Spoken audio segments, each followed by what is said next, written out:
Hi guys, welcome to How to Maximize. In this video, I'm going to show you how to offload WhatsApp on iPhone. First, open your WhatsApp. From here, tap on the three dots on the top right and go to Settings. From here, go to Chats. After that, tap on Chat Backup. Now tap on Backup to back up all your chats. Wait for it to get done, and after that, open your phone settings. From here, go to Apps.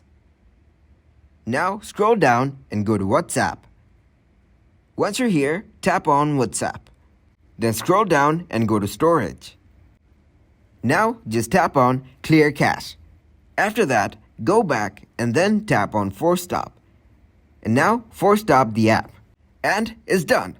Thanks for watching, and please leave a like, subscribe, and share.